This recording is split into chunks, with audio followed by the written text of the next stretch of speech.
Hanımlar beyler, Bali'ye hoş geldiniz.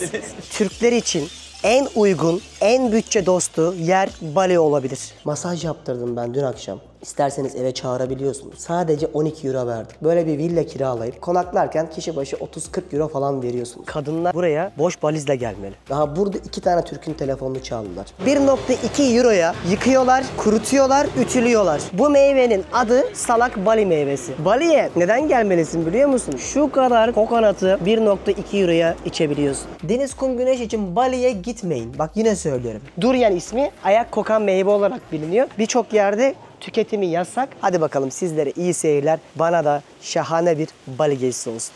Türkiye'nin lider su arıtma markası Aura Sebilon Unique sunar.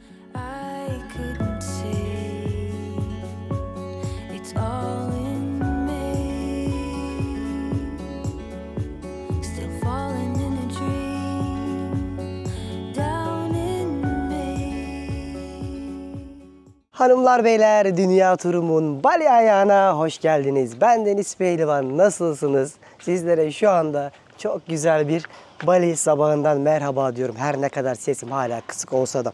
O yüzden baştan sizlerden özür dileyerekten videoya gireyim. Geçmek bilmeyen bir hastalığım var şu an. Anlayamadım. Hatta Bali Beli olmaktan bile korktum. Çünkü Bali Beli'nin ne olduğunu biraz araştırırsanız ne kadar zor bir hastalık olduğunu anlarsınız. Ama şükürler olsun ki klima çarpmasına benziyor. Hani sesimden dolayı bir özür dileyerek giriş yapalım dedim. Dünyanın en ünlü turistik noktalarından bir tanesindeyim şu anda. 6 milyon kişinin yaşadığı, yılda 10 milyondan fazla turistin geldiği, yaz kış demeden sürekli dolu olan bir ada burası. Endonezya'nın 17 bin tane adasının içindeki en ünlü ada yine burası. Her ne kadar ülke Müslüman olsa da tamamen neredeyse 300 milyondan fazla bir nüfusu var. Bu ada dışında hiçbir ada Hindu değil. Bali Hinduizm olarak geçen bu dini de zamanında Hindistan taraflarından milattan sonra 1. yüzyılda ticaretle beraber gelen insanlar aslında bu adaya getirmişler. Böyle bir adayı gezerken sizlere biraz hem bugün Hinduizm'den hem İslamiyet etkisinden hem de buranın Canggu bölgesinde gezilecek yerlerden bahsetmek istiyorum. Bu arada ülkeye aynı zamanda da Müslümanlık geldikten sonra Hristiyanlıkla beraber başka dinler de geliyor. Ama özellikle Bali özelinde Müslümanlar olsa da her yerde Hindu göreceksiniz. Size tapınakları bugün göstereceğim. O yüzden videonun başında bundan bahsetmek istedim. Yani bu din oralardan gelmiş. O insanlar da dedeleri, ecdatları buraya getirmiş. Günümüzde de çok ağır bir şekilde, yoğun bir şekilde bunu iliklerinize kadar adanın dört bir yanında hissediyorsunuz. Bugün Canggu bölgesindeyiz. Önceki bölümde Uluwatu'daydık. Sonra Ubud'a gittik. Onları anlatmıştım. Ama ben hep size ne diyorum? Ben buraya birçok kez geldim daha önceden ve bir sürü YouTube bölümü yaptım. Ve şu anki gezimde çok detaya girmiyorum. Çünkü bu benim birazcık tatilim demiştim. Ama yine de dayanamıyorum. Birkaç bölümde size adayı anlatmak istiyorum demiştim. Özellikle bir önceki bölüm çok heyecanlı ve eğlenceliydi. Onu da mutlaka izleyin.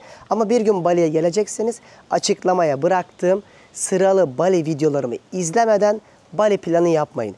Canggu, Seminyak, Kuta, Ubud, Uluwatu, işte Gili Adaları, burada kaç gün kalırsın, ne yaparsın, nerede yemek yersin, ne görürsün onları da anlatmıştım. O yüzden hanımlar beyler sizler şimdi artık beni günün hangi saatinde izliyorsanız kahvaltıdaysa afiyet olsun. Başka bir saatteyse çaylar, çekirdekler hazırsa rüya gibi bir yer göstereceğim. Sizlerle beraber bugün Bali'yi birlikte keşfedeceğiz. Hadi bakalım sizlere iyi seyirler.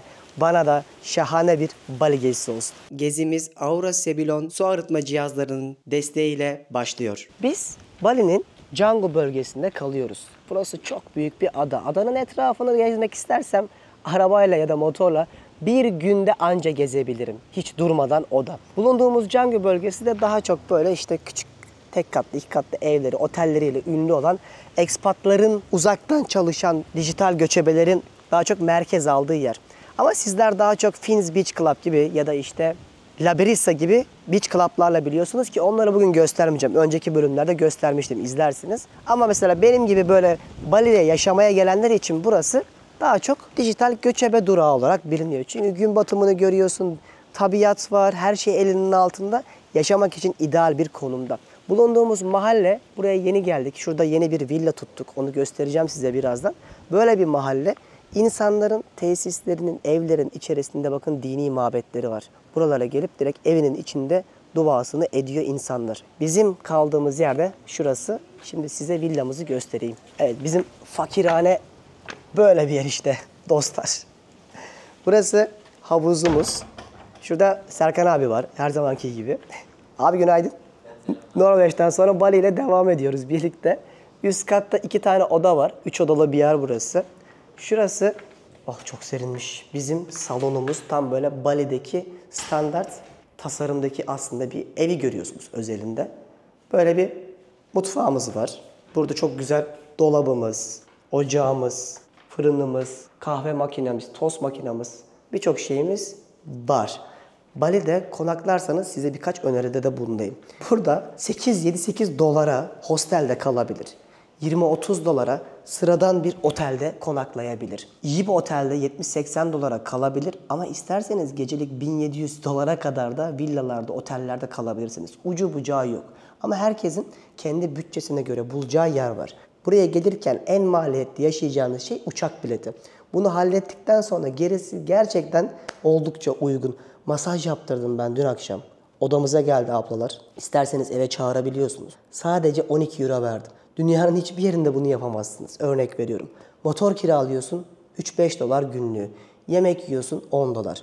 O yüzden hani bunlar yine standarttır ama oteller konusunda, konaklama konusunda ucu bucağı yoktur. Özellikle çiftler beni izliyorsanız, işte Ubud taraflarında bu çok güzel oteller vardır. Hanging Gardens'lar falan dünyaca ünlü. Ya da Uluwatu'da uçurumun kenarında oteller vardır. Bunlar birazcık daha tuzlu oluyor 200-300 euro bandında. Ben size bunların hepsini bölge bölge açıklamaya bırakayım. Oradan bakarsınız. Ama diyelim ki geldiniz 3-4 arkadaş böyle bir villa kiralayıp gayet şık ve tasarımı da güzel bir yer buranın. Konaklarken kişi başı 30-40 euro falan veriyorsunuz. Gayet normal bence, uygun da. Güvenli de oluyor daha çok ama yine her zaman dikkat etmek lazım. Hırsızlık buralarda da olabiliyor.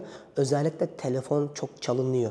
Ben size şimdi yolda onu birkaç yerde anlatacağım. Daha burada 2 tane Türk'ün telefonunu çaldılar.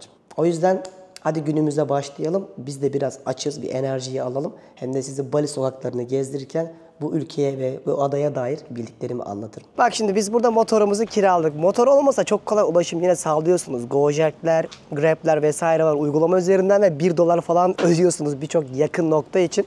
Bizim makine bu. Serkan abicim, evet motorumuzun özelliklerini anlatalım. En büyük özelliği gidebilmesi. Gidebilmesi, bedava olması. Yeter. Daha ne olsun. Hadi kahvaltıya gidiyoruz. Ne yemeye gidiyoruz? Menemen yeter artık, hastayız. Şey falan da yeriz burada. Bali'de bowl yapıyorlar böyle kasenin içerisinde, dünyaca ünlü, Instagram'da falan çok görmüşsünüzdür. Her şeyden karıştırıp koyuyorlar ama Sen ye, çok lezzetli. ben artık mercimek çorbası istiyorum abi, yeter. 2 haftadır buradayız. Belki yarın yeme ihtimalimiz varmış. İnşallah. Bakalım. Belki bir sonraki bölümde bunu da gösteremesek bile göstereceğiz. İnsan özlemiyor değil.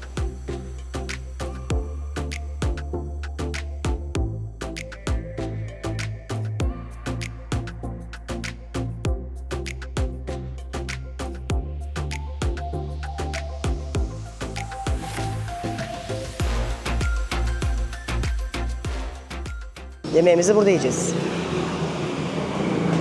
Kahvaltı yapacağımız yer böyle bir yer. Bakın size buradaki birçok restoranın manzarasını göstereceğim. Böyle pirinç tarlalarının içerisinde dükkanları kuruyorlar.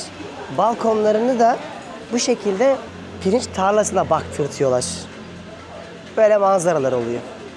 Nasıldı kahvaltı? Güzeldi değil mi? Vallahi ben çok beğendim. Ülkeyi aratmadı diyebiliriz. İyi Aratmadı. Canggu'ya gelirseniz gidin bir kahvaltı konusunda artık bowl yemekten sıkılmışsanız uğrayın. Ya melemen ya da kıymalı yumurta. Kıymalı İkisi de yumurta, güzel. evet çok güzeldi. Bak şimdi burası Bali'nin aslında standart bir yüzü. Böyle insanlar yolun kenarında oturur kafelerde, akşama kadar sosyalleşir, geleni geçeni izlerler. Burası da ünlü yerlerinden bir tanesi Copenhagen Cafe. Çoğu zaman yer bile bulamıyorsun burada. Ama biz buraya şu anda onun için gelmedik. Gel abi, geç karşıya. Kıyafetlerimizi almaya geldik. Çamaşırhanemiz bu. Hello. Terima kasih. Neydi abi şey? Bıcık bıcık. Kentam kavari. Bıcık bıcık. Oh, how do you remember me? Yeah. Nasıl hatırladı? Ama hep diyoruz ya. Çok bunlar zekiler değil mi? Çok zekiler. Bak, hafıza konusunda Çok iyiler. çok iyiler. Yüzünüzden, gelen müşterinin yüzünü unutmuyorlar. How many kilo is it? 2.3 kilo. 1 kilosu 25. Yani 1,2 euroya yıkıyorlar, kurutuyorlar, ütülüyorlar. Dünyanın en ucuz kuru temizlemesi Bali'de olabilir. Bıcık bıcık. Yeah, check. Abi 56, 4 dolar. Ya Servise bak. 4-5 dolara aldığım hizmete bak. Dünyada yaşanacak en iyi yer Bali. Ve her yerde kredi kartına geçiyor. Bak tanrıları için sunakları böyle çiçeklerini koymuş, süslemiş. Üzerine bir tane kreker koymuş, adıyor. Teşekkür niyetine. Ve aynı zamanda buraları korusun, işleri bereketli olsun diye de yapıyorlar. Ama en ilginci bazen buna sigara da koyuyor. Tanrı'ya sigara adıyorlar. Bunu da görebiliyorsunuz. Bu işte Bali'nin simgesel örnek inanç sistemini her yerde görebileceğiniz bir sunakları aslında. Thank you. Terima kasih. Suksuma. Suksuma. We are making YouTube video. You are going to watch yourself in YouTube. Do you have YouTube? No? No. Tüh, bir like bir takip. Abi hiç anlaşamıyoruz ama hep gülüyorsunuz. Thank you. Bye bye. Bye bye. Şimdi madem hastayız biraz ilaç almam lazım. Buralara geldiğinizde hani hep diyorum ya günlük hayatımı görün. Nasıl böyle geziyorum ve Allah korusun sizlerin de başınıza da gelirse bir şeyler nasıl çözersiniz görmüş olun. Burası zincir bir eczane. Guardian diye her yerde görebiliyorsunuz. Bunların lokal birkaç ilaçları var. Boğaz için falan çok iyi geliyormuş. Az önceki restoranın sahipleri Türktü. Sağ olsun onlar önerdi. Buradan gelip alacağım şimdi. İnşallah iyi gelir. Çünkü artık çok fazla terliyorum. Enerjimi düşürüyor. Kapıdan girerken daha bir tanrıları, dini mabetleri. Bak sigarayı koymuş Serkan abi gel göstersene. Tanrı'ya sigara da veriyorlar. Kraker. Yaksana. Bak kraker vermiş, Tanrı. sigara vermiş, şeker vermiş, tütsü koymuş. Onların dini mabetleri. Her Sigara evde ama her şey okey de sigara ne anlamı yani? her evde özel alanları oluyor. Ama her dükkanın önünde de şu yapıyı koyamasalar bile bunu görebiliyorsun. Yapı olanlarda daha böyle kudreti, aşkı inançlarında adamaları için aslında. Hello. Hi. Hi. Terima kasih. We are making video. Suksema. Suksema in Bali. Sıksama. Yeah. Neydi? Kentem kabari. Kek. Bilmiyorum ben de bilmiyorum ki. Ama akşama kadar böyle gülüyorsun. Kentem kabari. Ne demek istiyorsun? What is it? Kenkam kabari. Kenka kabari. Aba, bıcık bıcık. Bıcık bıcık işte. I'm not Balinese. You are not Balinese ha? Okay, then we'll talk to you. Bıcık bıcık. Bıcık bıcık. Selamun aleyküm. Waalaikumsalam. Müslümanlar da var. Akşama kadar bak sipariş veremedim gülmekten. Dolaganhi. In there. This. Abi o aksanı ben yapamam. Accent is not so good.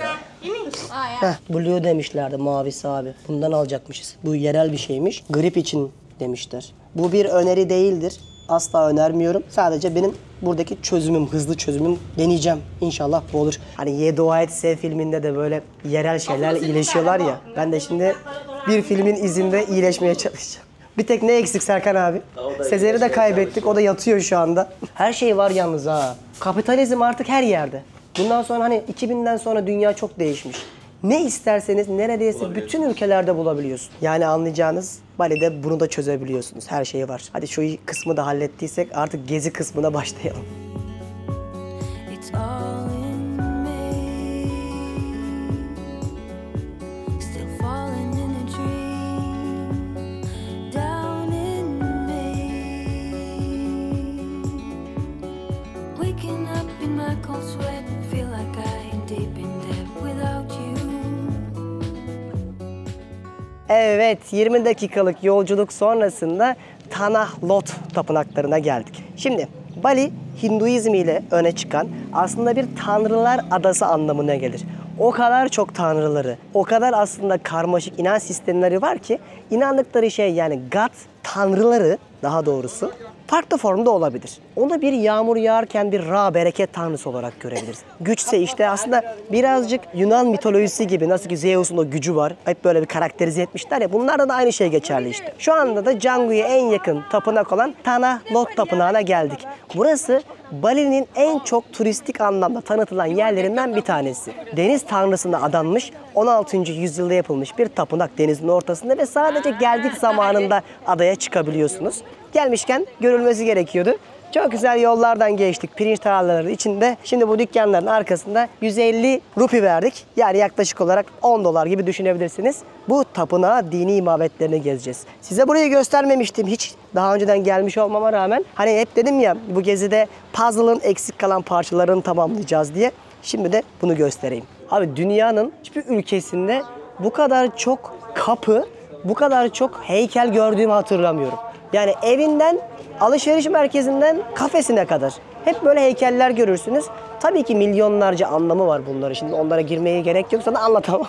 Ama daha çok böyle çirkin heykeller kullanmalarının sebebi kötülük, buraya giremesin. Amaçları o. Hatta Bali'ye geldiğinizde gökyüzünde bir dünya uçurtma görürsünüz. Bu uçurtmalarda işte kötülük aşağı inemesin deyip aslında dini olarak göklerdeki o kudreti hissetmek, adayı korumak, güvenli hissettirmek için yapılırmış. Şuradan girelim abi, gel.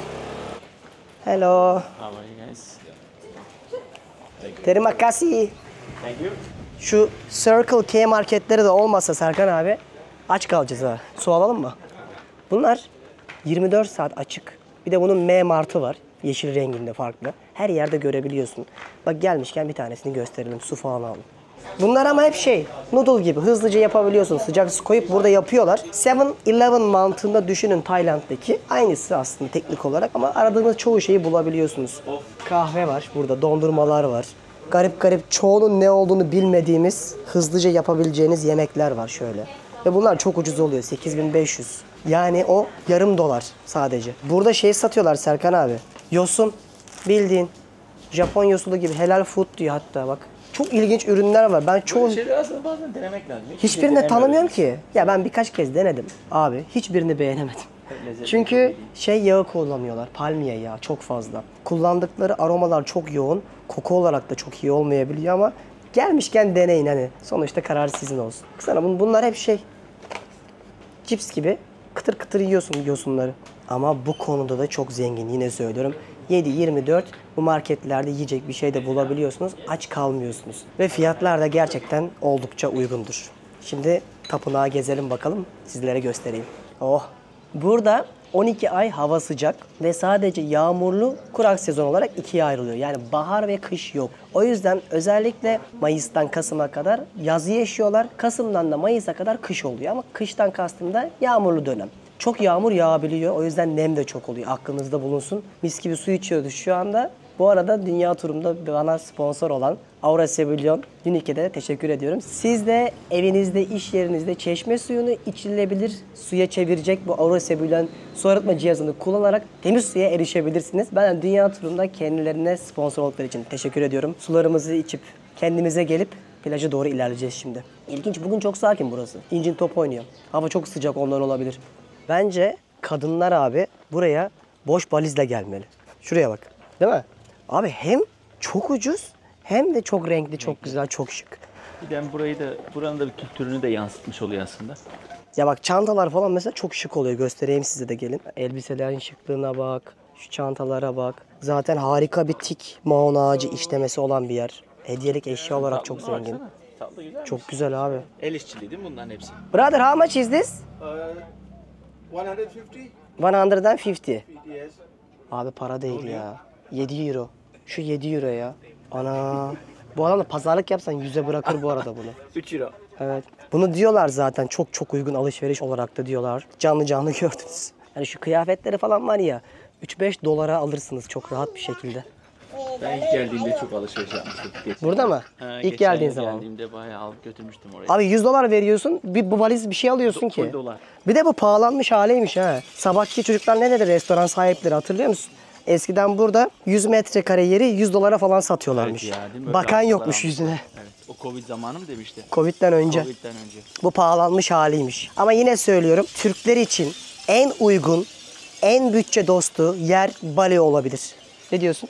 Hak verir Ama misin? ben şu an hani New York'ta yaşayan bir insan olarak herhalde burada 2-3 ay yaşamaya karar verdim. Değil mi? Bir yerden bir yere gidiyorsun 6-7 dakika. Yemekler zaten çok lezzetli. Ya şehirler arası yani bölgeler arası trafik oluyor da Evet, ama merkezde kalıp bir yeri motorun seçip varsa kalacaksın. Django'da bak 15 dakikada buraya Canggu, gelebiliyorsun. Ubud, Uluwatu nerede yaşamak istiyorsan orada yaşayacaksın. O çevrede nereye gidersen git her yer 5 dakika 10 dakika mesafede. Yaşar mısın o zaman Bali'de? Çok yaşarım. Ben de Çok yaşarım. istiyorum yaşamak. Şu anda bir gidip gelip işlerimi halledeceğim. Ben de. Tekrar geri geleceğim. O yüzden bak o kadar sevdik yani düşün.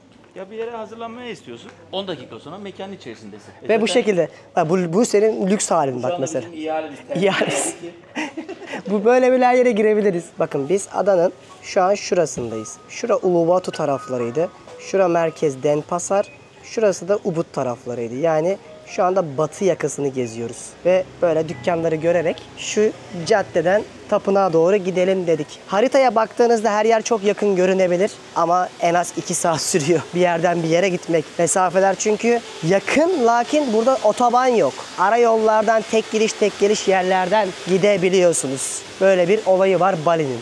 Bali'de çok ilginç meyveler var. Tropik meyveler bunlar. Mesela göndermek istediğimiz arkadaşa bir hediye alalım abi. Salak Bali meyvesi. Bizi salak ha? Salak. Bu meyvenin adı salak Bali meyvesi. İsmi bu. Bunları tattım ben, hepsini biliyorum. Şu an tatmayacağım. Bak bu çok lezzetli oluyor. Yeni dünyaya benziyor. Evet, onun gibi ama çok hafif olur böyle ağırlık olarak. Açarsın direkt yersin. Elma. Burada çok fazla elma yok. Ve elmanın renkleri falan da farklı ve daha hafif oluyor bizdekine göre. Birer tane elma alalım ama. Alalım abi. Elmalı. Bu star fruit, yıldız meyvesi. Kestiğinizde yıldıza benziyor. Red one. O yüzden star fruit diyorlar. Şunu biliyor musun abi? Bunlar onu denemiş. dragon fruit, Dragon. ejder meyvesi. Ananas her yerde ananas. Bunu Afrika'da da görebiliyorsun. Yeşil elma gibi oluyor tat olarak. Direkt böyle biraz yavan bir tadı var ama ekşimsi oluyor. Bundan da çok yemiştim. Bu da tropikal meyvelerden biridir. Yani Bali'ye geldiğinizde bir gün mesela bir pazara gidin. Bütün meyveleri deneyin. İyi kötü diyerekten ayırmadan. Şurada görebilirsem bir de şey göstermek istiyorum. Ayak kokan meyve var ya. Yok, burada yok. Bildiğin durian ismi ayak kokan meyve olarak biliniyor. Birçok yerde tüketimi yasak. Hatta toplu taşımalara binemiyorsun. Mesela Singapur'da falan o kadar kötü kokuyor. Ama Batı özellikle bunu çok seviyor. Çok lezzetli geliyor. Lakin ben mesela sevmeyenlerden. Gelmişken deneyebilirsiniz. Güzel bilgiler verdik ya. Hızlandırılmış Bali oldu. Evet. Evet baylar bayanlar. Şu an çok şanslıyız. Çünkü sular çekilmiş. Yürüyerek tapınağın olduğu yere gidebiliyorsunuz. Bu her zaman nasip olmuyor. O yüzden asıl tapınak kısmı şurası. Buralarda da var tabii ki. Onları da ziyaret edebiliyorsunuz ama 16. yüzyıldaki işte burada bu tapınağın inşaatını yapan abi burada dua edermiş. Meditasyonunu da burada yaparmış. O yüzden burası daha değerli, daha kutsal onlar için. Çıkacağız yukarıya doğru. İnsanları burada bu amcalar kutsal suyla kutsuyorlar bakın. Geliyorlar, süslüyorlar. Alınlarına pirinç tanelerini koyuyorlar. Kudretli olduklarına inandıkları şu suyla insanlar yıkanıyor. Çok güzel insanlar bak böyle. İnanç harika bir şey. Bu şekilde onların da bir inancı var ve gerçekten mutlu insanlar.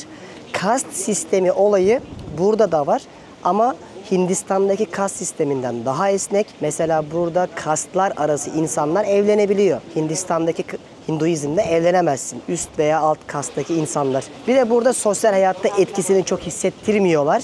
Biraz daha dengeli ve adil yaşıyorlar. Mesela Hindistan'daki Hinduizm'de kurallar çok ağırdır. Burada o birazcık da Bali Hinduizmi ile harmanlanılmış ve daha yumuşatılmış halini görüyorsunuz. Ama dünyada gördüğüm en mutlu, en naif, en kibar insanlar sanırım Bali'dekilerdi. Sıraya girdik. Madem Bali'ye kadar geldik, bunu biz de yaşayalım, tecrübe edelim. Rıfat abiyle Necati abi birazdan bizi kutsayacak. Kutsal sudan yüzümüzü yıkatacak. Çiçeğimizi takacak. Onların o Bali'deki kutsal ünlü çiçeklerinden bir tanesi. Alnımıza da pirinci koyacak. Para istemiyor bundan. Ama donation yapman lazım. Bağış şeyimizi verelim tapınağa. Abi şu para 5000 çeyrek euroya. Yani 1 euro 20 gibi düşün, 19. Ve şunu verdiğinizde bile birçok yerde bahşiş olarak bile mutlu oluyorlar. Çünkü bu ülkede insanlar sadece 200 dolara çalışıyor aylık. Hello. Heh. Önce elimizi yüzümüzü yıkayalım. Benim de çok günahım yok ama olsun. Terima kasih. Ya, sama-sama. Ken kabari. Baik, baik, baik. Bıcık bıcık. Hanımlar beyler Bali'ye hoş geldiniz. geldiniz. Bıcık bıcık gel abi. Yüzüne bir nur geldi. Abi bu saatten sonra böyle. Şimdi bu tapınağın etrafında çok güzel restoranlar yapmışlar. Ve tapınak bakın şuradaydı direkt. Bunun yanında yürüyoruz. Böyle manzara izleyerek bir şeyler içelim. Kokonat falan dedik. Deniz havası mis gibi.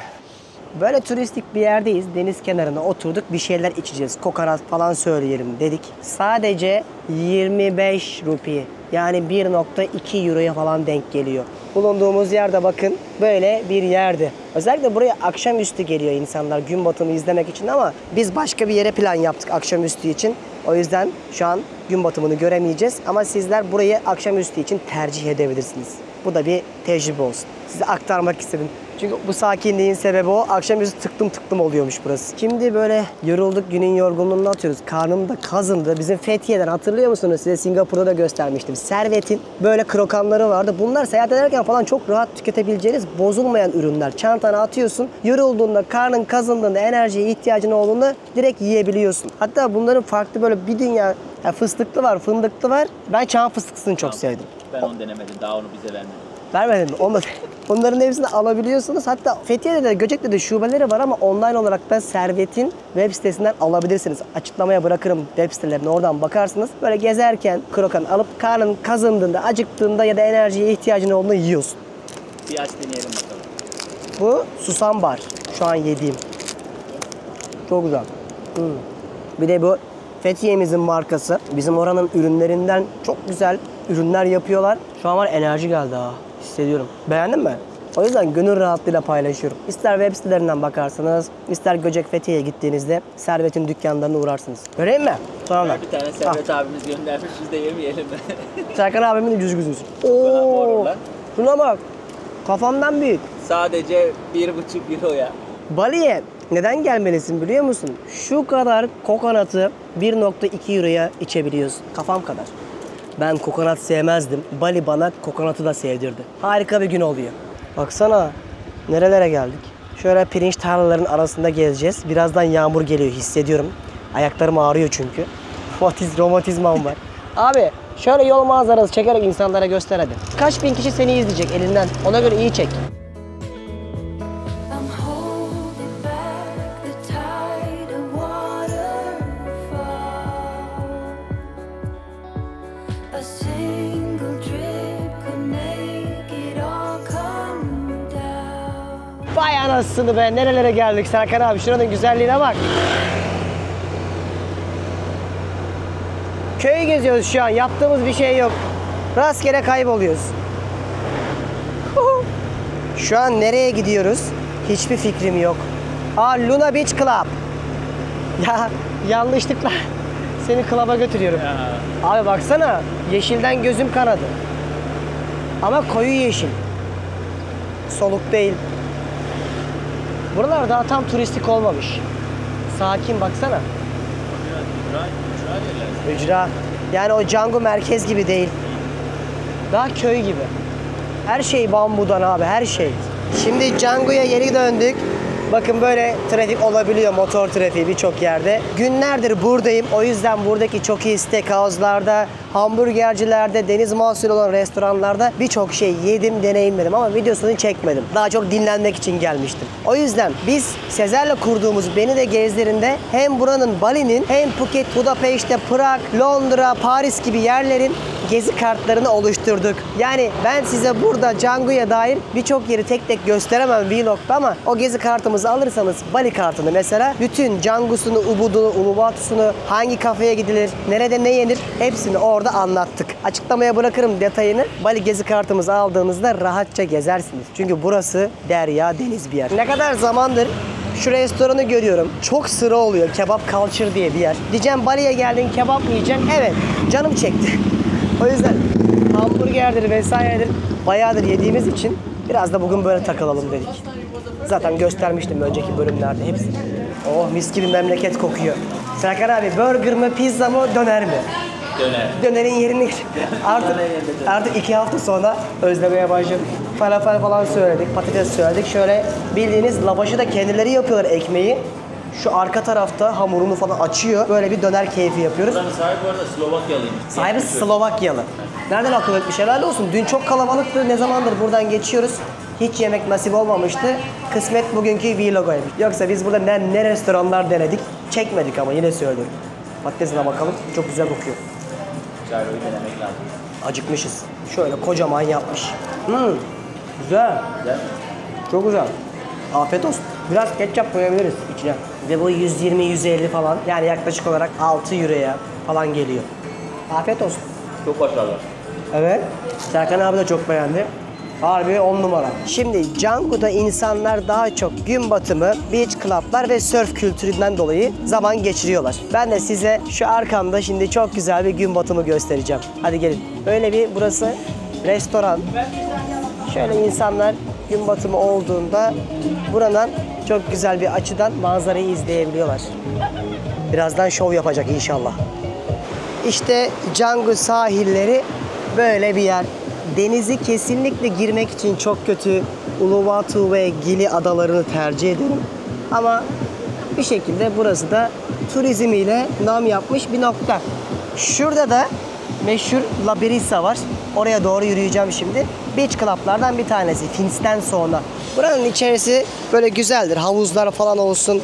Tropikal bir ambiyansı olsun. Keyif alırsınız. Yaklaşık 2,5 milyon rupi ödeyerek de akşama kadar kullanabiliyorsunuz. Oturma, işte tesis vesaire ne isterseniz. Yeme içme limitli oluyor. Yani girişe para vermiyorsun. Yediğin içtiğin kadar ödüyorsun. Çok ünlüdür. Gelirseniz bir gün buraya uğrayın. Keyif alırsınız. Şöyle bir yer. Yürüyelim bakalım. Burada mısır da közlüyorlar. Bizdekinin aynısı. Hello, my brother. Hi brother, how are you? Good? How are you? Perfect, you? I'm good. Very happy in Bali. Yes, you are happy in Bali? Yeah, that's business. Yes, business. Happy, good day. Have a nice sunset. Ben mesela daha çok böyle şeyleri tercih ediyorum. Yerel yaşamları ama burası da Bali'nin diğer yüzü aslında. Lüks kısmı. Burası da daha çok gün batımında böyle plajda oturayım, bir şeyler içeyim, gün batımı keyfi yapayım, girişe çıkışa para da ödemeyeyim. Sadece akşamüstü bana yeter diyenlerin tercih edeceği kısmı hemen o La Brisa'nın ilerisinde oluyor. Ben mesela daha çok buralara geliyorum. Böyle bir şeyler içiyorum. Şöyle gün batımı izliyorum. Genelde çok güzel gün batımı oluyor. Böyle okyanusun içerisinden, suyun içinden güneş batıyor. Bu kısmı fena değil. Bali mimarisi ve yapılarıyla da aslında ünlü, kendine has dokusu, tasarımı olan bir yer. İşte bu bölgede, bu adada harika oteller, restoranlar bulunuyor. Ama ben size şu ana kadar hiçbir kafe göstermedim. Benim Canggu'da en çok beğendiğim yer burası. Alchemy adında bir kafe burası. Benzeri Ubud'da da var. Bambudan yapılmış bir yer. O yüzden Bali hissini yaşayabileceğiniz en güzel kafelerden bir tanesi. Hadi gelin göstereyim. Dışarıdan baktığınızda böyle bambudan yapıldığını net bir şekilde görebiliyorsunuz. İsmi de tam olarak şöyle yazılıyor, Alchemy diye. Bunun bir de beyaz formatlarında Bali stili yerler var. Gri formatında var. Ama ben en çok bunu seviyorum. Sonuçta ekvator ülkesi burası ve her yerde bambu görebiliyorsun. Baksanıza. İlk girdiğiniz an sizi böyle çok şık bir yer karşılıyor. Hello. Ya şunun güzelliğine bakar mısınız ya? Ve bunun gibi böyle yüzlerce mekan var. Bak şu renkler, şu ahşapın tasarımı, şu bambular ve her mekanın kendine ait bir, kendine has bahçesi var. Buranınki de böyle. O yüzden çok seviyorum işte. Ya düşünün plajda o kadar keşmekeşti değil mi? Böyle dağınıktı, düzensizdi, çok bakımlı değildi ama mekanlar çok iyi. Yani Bali'de bu iki yüzünün de bilerek plan yapmanızı öneririm. Eğer her yer çok temiz olsun, pırıl pırıl olsun diyorsanız Bali'ye gelmeyin. Ama yerine göre iki tarafını da görelim diyorsanız biçilmiş kaftan. Örnek mesela az önce gidip plaja bakın, bir de buraya bakın. Arada resmen 100 sene var. Bakın böyle kahvemi söyledim. Bu da $2 falan yaklaşık olarak. Bu güzel ortamda günün yorgunluğunu atıyorum.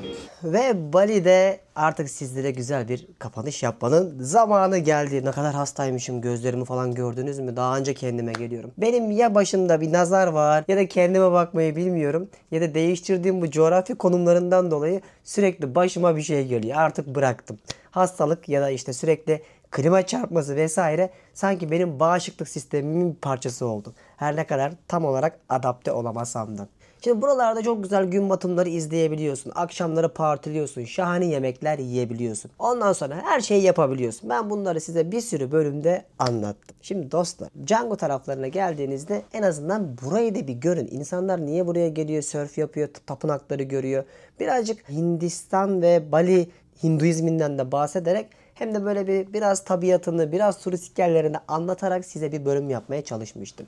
Eğer bir gün Bali'ye gelirseniz vize almadan gelebildiğiniz bu ada ve aynı zamanda Endonezya ülkesini rahatça gezebilirsiniz. İşte 1-2 ay kaldıktan sonra ülkeye giriş çıkış yapmanız gerekiyor ve sonra vizenizi uzatıyorsunuz ama sonra bir daha giremiyorsunuz. Parasını ödedikten sonra olsa bile bu kadarlık bir bize hak tanımıştı. Yaşamak isterseniz orası ayrı yani. Biz size bunu Beni de Gezdirin de kart olarak da anlattık. Şimdi ben yine söylüyorum size burada kaç tane restoran, kafe gösterebilirim ki? Bir elim 5 parmağı. Ama ben Canggu'da bir hafta 10 gün kaldım. O kadar çok yer gördüm ki Beni de Gezdirin'deki o kartın içerisinde alırsanız görebilirsiniz. Burada anlatamam. Kaç tane kafe göstereceğim samimi olmak gerekirse. Ama bir sürü yer var. Steakhouse restoranlara gittim. Balık pazarlarına gittim. Yeri geldi canım sıkıldı kafeler keşfettim. Onların hepsini orada aktardım. Açıklamaya bırakırım bağlantısını da. Hem uygulamamızdan alın hem de web sitemizden hangisi işinize yarıyorsa rahatça Bali'ye plan yaparsın. Çok güzel yer gezmek için. Belli bir yerden sonra kaos ve trafik sizi yormaya başlayacak. Kaldırım bulamayacaksınız. İnsanların rahatlığı batmaya başlayacak. Şu açıdan batmaya başlayacak. Acele etmeyeceksiniz. Bir anda siz de fark edeceksiniz ki siz de Balililer gibi yavaş bir şekilde hareket ediyorsunuz. Akışına bırakacaksınız yani.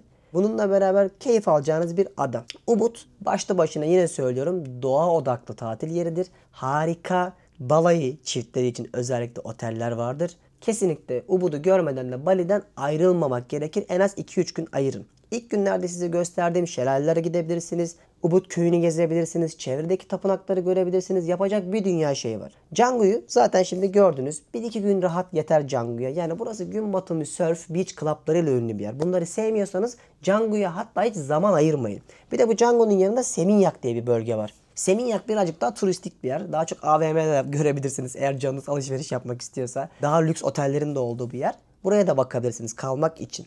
Ama olmazsa olmaz benim ikinci önerim kesinlikle Uluwatu bölgesi. Uluwatu'da böyle uçuruma sıfır bir otel tutun. Çok güzel restoranlar var. Harika spa merkezleri var. Buralarda takılın. Keyif alarak o Bali'nin manzara kısmının farklı tarafını görmenizi öneririm. En az 3 gün.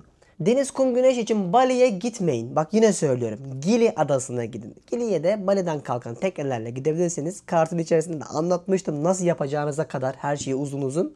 Gili Travangan, işte Gili Air gibi 3 tane ada var. En ünlüsü de Travangan. Buraya da en az 2-3 gün ayırın. Çünkü zaten bir gün git gel yolda geçer.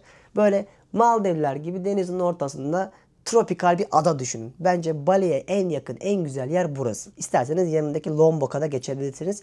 Daha az turistik ve daha az izole, daha az el değmemiş bir coğrafya diyebilirim. Bakarsınız karar sizin. Yani daha sayacak çok yer var görüyorsunuz. Ben bu geziyi kendi doğum günü hediyem için yaptım. Yani amacım size ne Singapur'da, ne Bali'de, ne de bir sonraki ülke Japonya'da gezi rehberleri çıkarmak değildi ama dayanamıyorum. Yine bak çıkarasım geliyor. Sonuçta izleyenlere rehber olsun. Bunları yaparsanız çok rahat Bali'yi gezersiniz. Günlük $100 krallar gibi yaşarsanız gidin. Ben size açıklamaya bölge bölge bırakayım otelleri. Ubud'u ayrı, Canggu'su ayrı. Kişi başı gecelik $30 falan, bak kişi başı yani 2 kişi 60 ila $80 gibi düşünün. Harika otellerde kalırsınız. O kadar uygun dediğim bu coğrafyalar, bu bölgeler. Gördüğünüz kaç tane bölümde anlattım. Bir gün ayak masajı yaptırdık. 1 saat masaj 6 euroydu. Böyle çok çılgın masajları fiyatlar verebiliyorsunuz. Yeme içme fiyatlarını kendiniz gördünüz. Yani $100 çok rahat Bali tatili yaparsınız. Ama yine söylüyorum. Benim temizlik takıntım var. Ben yola işte düzene, lükse çok düşkünüm. Ben rahatıma çok düşkünüm. Ben öyle her şeye gelemem. Böcek börtü de görmek istemiyorum diyorsanız Bali sizin için uygun yer değil. O yüzden asla önermiyorum. Buna göre plan yapmanızda en azından bir nebze de olsa faydam olduysa ne mutlu bana. Yine söylüyorum en iyi dönemde Mayıs'tan Kasım'a kadar, Kasım'dan Mayıs'a kadarki dönemde yağmurlu olarak geçiyor. Yani bizdeki yaz dönemi gibi düşünebilirsiniz. Daha çok en kurak, daha az yağış alan dönem olsa da ki biz gittik ilk 5 gün yağmur yağdı. Burası tropikal bir coğrafya. Bir anda her zaman yağmur yağabilir. Buna da hazırlıklı olmanızda fayda var. Hanımlar beyler izlediğiniz için teşekkürler. Ben Deniz Pehlivan. Sizlere dayanamadığım yine bir Bali vloglarıyla elveda ediyorum. Umarım rehber olmuştur. Umarım görsel olarak da sizleri beslemiştir. Bilgi olarak da rehber olmuştur. Bir sonraki ülkemiz benim dünya turumda bir kere daha görmek istediğim ve kendimi her seferinde hediye alırken Japonya'ya bir daha gideceğim ya dediğim yer olacak. Japonya'ya gideceğiz. Önce Tokyo'ya uçacağız. Sonra bu seferki amacım Japonya'nın kuzeyine gitmek. Ben de hiç gitmedim daha önce. Sapporo adındaki bölgeye götüreceğim sizleri. Burası her ne kadar Nisan aylarındaki o sakura dönemindeki kiraz çiçeklerin açılmasıyla ünlü olsa da aynı zamanda sonbaharında da çok görsellerini görüp heyecanlanabileceğiniz yerlerden bir tanesi. Çünkü doğası harika. O yüzden bu seferki amacımız Japonya'da kızıla ve turuncuya doymak olacak. Vizesiz bir ülke olduğu için, biz Türklerden vize istemediği için Japonya rahatça sizlerin de gidebileceği bir yer olacak. Ama Japonya'da daha çok video çekeceğim. Daha çok gezi rehberi hazırlamak istiyorum. Çünkü bu bölge benim de hiç gitmediğim yerler. O yüzden kaynak kaynaktır. Benim için de heyecan heyecandır. Yeni yerlere gidip video çekmeyi daha çok seviyorum heyecan anlamında. Umarım videoyu beğenmişsinizdir. Algoritma için yorumları yazarsanız, bir de videoyu beğenirseniz tadından yenmez. Hadi rekor bir beğeni yapalım şu videoya. Ben de Japonya'ya şöyle enerji dolu gideyim. Bunu daha çok tabletinizden ya da telefonunuzdan yaparsanız, televizyonu izlerseniz durdurmak zorunda kalıyorsunuz çünkü. Sizler için daha kolay olur. İzlediğiniz için teşekkürler. Bali bitti. Bir sonraki ülkemiz Japonya'da görüşmek üzere. Kendinize iyi bakın. Hoşçakalın. Bay bay. Türkiye'nin lider su arıtma markası Aura Sebilon Unique sundu.